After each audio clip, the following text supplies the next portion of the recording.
என்று தனக்குத்தானே பட்டமளித்துக் கொண்டு பாமர ரஞ்சகமான பாட்டுக்களை எழுதி புத்தகமாக அச்சிட்டு அதற்கு திருவருட்பா என்று பெயரிட்டு பணத்தை பகல் கொள்ளை அடிக்கிறார். திருவருட்பா சிவாய நம. சிவபெருமான் அருள் பெற்று சிறந்த மகான்கள் அருளிய தேவாரம், திருவாசகம் போன்ற 12 திருமுறைகள் அல்லவா திருவருட்பா. தமிழ்நாட்டில் இப்போது தடிபிடித்தவன் எல்லாம் தம்பிரான் என்ற நிலைமை ஏற்பட்டு விட்டதா? கல்லாத ராமலிங்கத்தின் பாடல்களுக்கு மக்கள் அபிமானம் காட்டு தீ போல் பரவிவிட்டது. அது மட்டுமா, சென்னையில் சில கோயில்களில் தேவார திருவாசக பாடல்களுக்கு முன்பு இவரது பாடல்களை பாடுகிறார்களாம். சாதி இல்லை, சமயம் இல்லை, சமுதாயத்தை உயர்ந்தோர் தாழ்ந்தோர், ஏழை பணக்காரன் என்ற வேற்றுமை கூடாது என்று சொல்லுகிறார். ஒருமைப்பாடு என்ற ஒரு சொல்லை வைத்து ஊருக்கெல்லாம் சொக்குப்பொடி தூவுகிறார். சகல சாஸ்திரங்களை படிக்கவும் கலைகளை பயிலவும் பெண்களுக்கும் சம உரிமை உண்டு என்று பிதற்றி பெண்களின் ஆதரவை பெருமளவு பெற்றுவிட்டார். வெள்ளை வேட்டி உடுத்தி தோல் செருப்பணிந்து நடக்கும் அவர் காவி வேட்டி கட்டி பாத குரடடியும் சிவனடியோருக்கே மறைகூவல் விடுகிறோம். நிலைமையை இப்படியே நீடிக்க விட்டால் சைவம், சமயம், திருமுறை, திருமடங்கள் எல்லாம் எதிர்நீச்சல் போட வேண்டிய நிலைமை ஏற்பட்டுவிடும். வாய்கால் அஞ்சற்க தேவாரம் திருவாசகத்தின் சிறப்பை விளக்கி மக்களுக்கு ஏற்பட்டிருக்கும் மதிமயக்கத்தை தெளிவிக்க போலி அருட்பா மறுப்பு என்ற பிரச்சாரத்தை ஆரம்பிப்போம். போலி அருட்பா மறுப்பு என்ற புத்தகத்தை அச்சிட்டு கூட்டம் கூட்டி இலவசமாய் வழங்கி இவரது மதிப்பை இலவம் பஞ்சு போல் பறக்கச் செய்வோம். இது நாள்பட நிதானமாக நடைபெற வேண்டிய திட்டம். கிறுக்கனது செல்வாக்கை நறுக்கி எறிய குறுக்கு வழி ஒன்று கண்டுபிடித்து நெருக்கடியை சமாளிக்க வேண்டும். நெருக்கடியை சமாளிக்க குறுக்கு வழி. சிதம்பரம் ராமலிங்கம் பிள்ளை சிற்றம்பலத்தாடும் சிதம்பரநாதனது அருள் பெற்றவர் அல்ல. அவரது பாடல்கள் மருட்பா, அருட்பா என்று பெயரிட்டது அதர்மம், அநியாயம், அபச்சாரம் என்று நியாயஸ்தலத்தில் உடனடியாக வழக்கு தொடுத்து அன்றே தடையுத்தரவு வாங்கி அப்புத்தகங்களை பறிமுதல் செய்து ஒதுக்கி விடுவோம். சரியான திட்டம், சரியான திட்டம். உடனடியாக பலன் கண்டு உள்ள மகிழ உருப்படியான திட்டம்.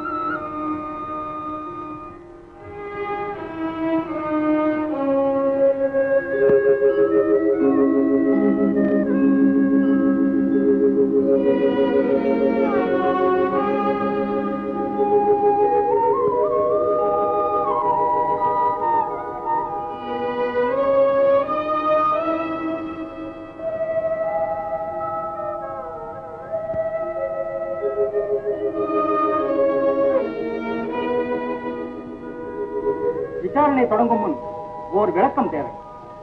பிரதிவாதி ராமலிங்கம் பிள்ளையை கண்டதும் தாங்கள் எழுந்து கைகூப்பி வணங்கி நின்றதற்கு விளக்கம் தர முடியுமா? நேர்மைமிகு நீதிபதி அவர்களுக்கு வணக்கம். சங்கநிதி பதுமநிதி இரண்டும் தந்து தரணியோடு வாராள தருவார் எனும் மங்குவார் அவர் செல்வம் மதிப்போம் அல்லோம் மாதேவர்க்கே காந்தர் அல்லாராகில் அங்கமெல்லாம் குறைந்து அழுது தொழுநோயராய் ஆவுரித்து தின்றுடலும் புலையரேனும் கங்கைவார் தடைக்கரந்தார் கண்பராகில் அவர்கண்டீர் நாம் வணங்கும் கடவுளாரே என்று அப்பர் சுவாமிகள் அறுதியிட்டு கூறியிருக்கிறார். அக்கொள்கையை அப்படியே பின்பற்றுபவன் நான்.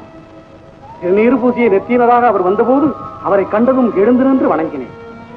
தங்களது உண்மையான விளக்கத்தால் தேவையான சாட்சியம் கிடைத்துவிட்டது. தாங்கள் ஒரு பேரறிஞர், வீரச் சைவர்களின் வெற்றி கண்ட சேனாதிபதி என்பதை உலகம் அறியும், நானும் அறிவேன். ராமலிங்கம் பிள்ளை கங்கைவார் சடை கறந்தார்க்கு அன்பன் என்பதை தாங்கள் இன்று இங்கு கண்டீர்கள். எழுந்து நின்று வணங்கினீர்கள். தாங்கள் மட்டுமல்ல, இங்கிருந்து அனைவரும் நின்று வணங்கினர். தாங்கள் எழுந்து நின்று வணங்கியதால் அவர் கங்கைவார் சடை கறந்தார்க்கு அன்பன் என்பதை நான் கண்கூடாக கண்டேன். உண்மை உணர்ந்தேன். அவர் பாடல்களை அருட்பா என்று அழைக்கலாம், அனைவரும் பாடலாம் என்று சட்டபூர்வமாக அனுமதி அளித்து இந்த வழக்கை விசாரணை இல்லாமலே தள்ளுபடி செய்கிறேன்.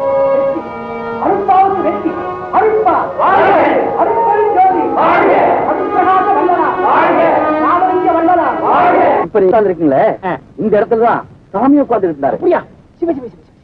நானும் ரெட்டியாரம் காத்துக்கிட்டே இருப்போம். பார்த்துக்கிட்டே இருந்தார், சிந்தனை பண்ணிக்கிட்டே இருந்தார். திடீர்னு எந்திரிச்சு போய்கிட்டே இருந்தார். நாங்களும் பின்னாடியே போனோம். அதுவும் கட்டடம் வைக்கிற அந்த இடத்துலதான் ஒரு கோடு போட்டார். நாங்கெல்லாம் சேர்ந்து தர்மசாலையை கட்டி முடிச்சோம். கட்டடம் நடந்துகிட்டு இருக்கும்போது சாமி இந்த இடத்துலதான் உட்காருவாரு, பாடுவாரு, எழுதுவாரு, சிந்திப்பாரு. எல்லாம் இங்க தர்மசாலை நாளைக்கு திறப்பு விழா, நேரம் சமையல் சாப்பாடுலாம் ஏகாமக்கமா இருக்குல்ல. செட்டியார்வாள் கூடலூர்ல சுவாமிகளுக்காக சன்மார்க்க சங்கம் நீங்க ஆரம்பிச்சீங்களே, அது வளர்ந்துதான் தர்மசாலை ஆச்சுன்னு நான் சொல்றேன். அது எப்படி சொல்ல முடியும்? சாமி தான் உறவினர்கள் எல்லாம் இழந்துட்டு ஒரு மாதிரியா இருந்தப்போ கருங்குழி வெங்கட சுப்பரெட்டியார் வந்து கூடலூர்ல ஒரு சன்மார்க்க சங்கத்தை ஆரம்பிச்சா சாமிகளுடைய மனசு மாறும்னாரு. அதனால ஆரம்பிச்சது. அந்த சன்மார்க்க சங்கத்துல பிரம்ம சமாஜத்தை எதிர்த்து விக்கிரகாராதனை ஆதரிச்சு சுவாமிகள் ஒரு பேச்சு பேசினார். மறக்க முடியுமா? மறக்க முடியுமா? வாங்க போ, வாங்க வாங்க. ஆகையால் அன்பர்களே, அன்னதானமே சகல தானங்களிலும் சிறந்தது. பசி என்னும் நோய்தான் உலகத்திலே கொடிய நோய். பசியின் மிகுதியால் பலவித நோய்களும் அறியாமையும் ஒழுக்கக் கேடுகளும் அதிகப்படுகின்றன. பசியினால் உழல்பவனது பண்பு பாழாகிவிடும், தன்னம்பிக்கை தகர்ந்துவிடும், ஊக்கமும் முயற்சியும் உருக்குலைந்துவிடும், அறிவு கலங்கிவிடும், ஞானம் மறைந்துவிடும், கடைசியில் அவன் ஆத்மாவே கடைத்தேற வழியில்லாமல் போய்விடும். எனவே பசி அகற்றும் அறப்பணி செய்பவனே மனித குலத்திற்கு நன்மை செய்பவனாவான். உணவு கொடுத்தோர் உயிர் கொடுத்தோர் என்பது பழங்காலம் முதல் நின்று நிலவும் சித்தாந்தம். பசியினால் வரும் துன்பத்தை நிவர்த்தி செய்விப்பதே ஜீவகாருண்யம். ஜீவகாருண்யம் என்கின்ற திறவுகோலை கொண்டுதான் மோட்சமாகிய மேல் வீட்டுக் கதவை திறந்து கொண்டு உள்ளே புகுந்து எக்காலத்திலும் அழியாத பேரின்பத்தை அனுபவித்து வாழ முடியும். ஆகையால் அன்பர்களே, ஏழைகளின் பசியை போக்க பாடுபடுங்கள். கல்யாணம், குழந்தை பேறு, தெய்வ பூஜை, பண்டிகைகள் முதலியவற்றின் போது படாடோகங்களுக்காக பொருள் செலவு செய்வதை குறைத்து பசியை ஆற்றும் உயர்ந்த தர்மத்தை செய்து எல்லாவித நலன்களும் பெறுங்கள்.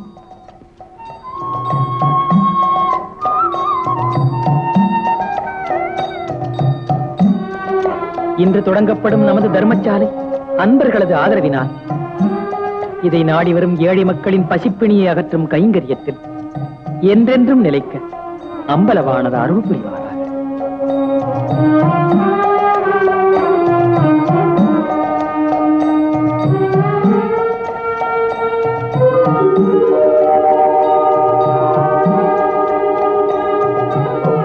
இந்த அடுப்பு என்றும் அணையாது புகைந்து கொண்டே இருக்கட்டும்.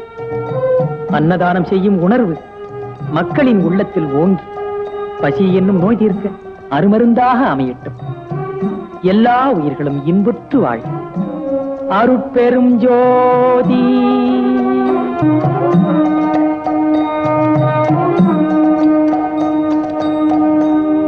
அழைத்து வாடி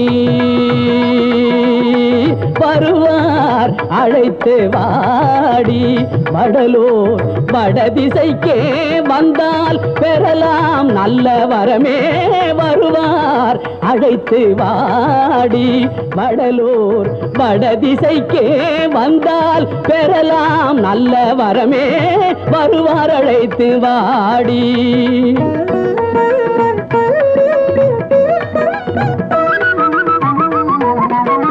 திருவார் பொன்னம்பலத்தே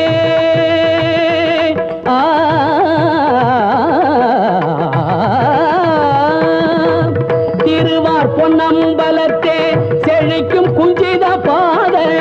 திருவார் பொன்னம்பலத்தே செழிக்கும் குஞ்சித பாதர்.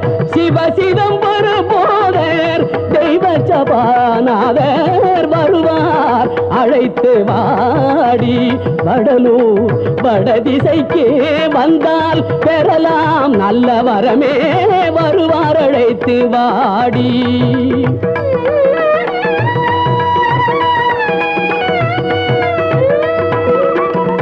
மெல்லியல் சிவகாம வள்ளியுடன் கழித்து, மெல்லியல் சிவகாம வள்ளியுடன் கழித்து விளையாடவும் எங்கள் பிணையோடவும் பொழித்து எல்லையில் இன்பம் தரவும் நல்ல சமயம் தானேது. எல்லையில் இன்பம் தரவும் நல்ல சமயம் தானேது. இங்கும் அங்கும் நடமாடி இருக்கலாம் என்ற போது வருவார், அழைத்து வாடி வடலூர் வடதிசைக்கு வந்தால் பெறலாம் நல்ல வரமே. வருவார், அழைத்து வாடி.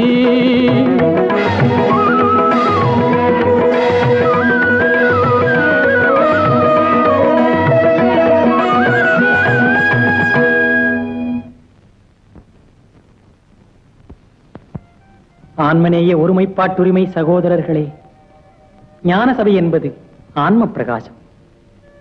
அந்த பிரகாசத்துக்குள் இருக்கும் பிரகாசம் கடவுள். அந்த உள்ளொளியின் அசைவே நடனம். இவற்றைத்தான் முறையே சிற்சபை என்றும் ஞான சபை என்றும் நடராஜர் என்றும் நடனம் என்றும் சொல்கிறது. நம் ஆன்ம பிரகாசத்தை மறைக்க மாயா சக்திகளாகிய 7 திரைகள் உண்டு. அவை கருப்பு திரை மாயா சக்தி, நீலத்திரை கிரியா சக்தி, பச்சை திரை பராசக்தி, சிவப்பு திரை இச்சா சக்தி, பொன்மை திரை ஞான சக்தி, வெண்மை திரை ஆதிசக்தி, கலப்பு திரை சிற்சக்தி ஆகிய இந்த 7 திரைகள் விலகினால் அருட்பெருஞ்சோதி தரிசனம் கிடைக்கும். அருட்பெரும் ஜோதி.